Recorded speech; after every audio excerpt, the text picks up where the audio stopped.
ẹni tẹ́ ń títorí ẹ̀fẹ̀ máa pariwo ẹnu kò sí láyé mọ́ ṣẹ́yìn gan mọ̀lẹ́ tó máa mọ́ bá yín lọ́la. Getting too much. This is getting too much. I don't have a choice than to go.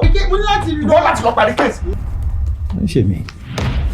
Ọmọ iná fẹ́ arrest. Ọmọ mi go. Property. The whole belongs to me. Gbogbo property àbúrò pátá ni máa gbà padà. À ń sọ̀rọ̀ dọ́kúmẹ́ǹtì. Ṣé fẹ́ gbogbo àbúrò yìí kẹ́ jókòó tì í? Tẹ̀mí máa yẹn mi ò bínú. Wọ́n ṣe ń fi ilẹ̀ tí ò lọ prison tó ń lẹ ilé ẹ̀ máa tẹ̀lé lọ ilé ẹ̀ má padà wọ inú ilé mi mọ́. Kí lè ń bá mi sọ? Èèyàn ní property tòun lélẹ̀. Wọ́n ṣe báyìí.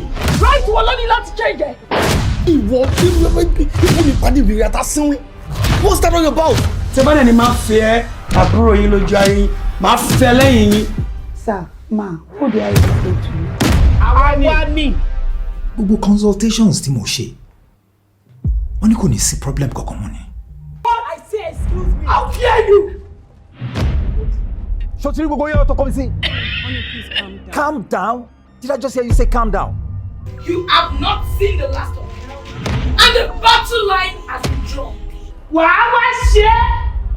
Odi ọ̀run ló ti máa bá mi. What? Don't say what? Tí o bá ṣe nǹkan tí mo ní kó ṣe, o tí ò jẹ́ ká di òótọ́ máa fi wọ̀n. Tó bá di tọ́nu ẹ̀ back, Ọlọ́run wá fẹ̀mí ara ẹ̀. Yes. O ṣe ń tẹ́nìkan ò ṣe rí. Ojú àárín ojú ẹnìkan ò rí.